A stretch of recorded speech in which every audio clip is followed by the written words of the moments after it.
రైలు మనది, post office మనది, IAS తెచ్చింది మనం, ఐపీఎస్ తెచ్చింది మనం.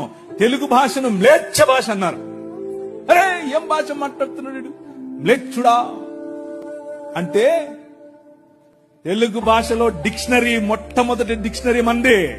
మీ నాయన రాజు, ద కింగ్, మనమిచ్చాం.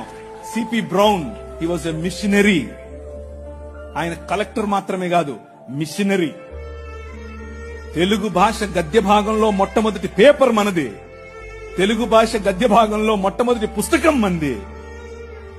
వీళ్లకు వాళ్ళ సొంత రామాయణం, మహాభారతాలు కూడా ట్రాన్స్లేట్ చేసుకునే దిక్కు లేదు. అది చేసింది మనమే. నిజం చెప్తున్నాను, నేను అబద్ధం చెప్పట్లేదు. మొట్టమొదటి ట్రాన్స్లేషన్ చేసింది కూడా మనమే. వాళ్ళు అది కూడా చేయరు. ఎందుకంటే విద్య పంచకూడదు. వాళ్ళ రాజ్యంలో విద్య పంచకూడదు. మన రాజ్యం అందరికీ విద్య, ప్రతి ఒక్కరూ చదవాలి. ఎందుకు? ఇదిగో నల్లట్ట పుస్తకం కూడా చదవాలి. అర్థమవుతుందా? నల్లట్ట పుస్తకం చదివితే దిమాగ్ ఖరాబ్ అవుతుంది, దిమాగ్ ఫిరాయిస్తుంది, మనిషి వెంటనే మనిషి అవుతాడు. ఈ రాజ్యం మనుషుల కోసం రాజ్యం. ఆ రాజ్యం తలకాయలో నుంచి వచ్చిన వాళ్ళకి మాత్రమే రాజ్యం, భుజాల్లో నుంచి వచ్చిన వాళ్ళకే రాజ్యం.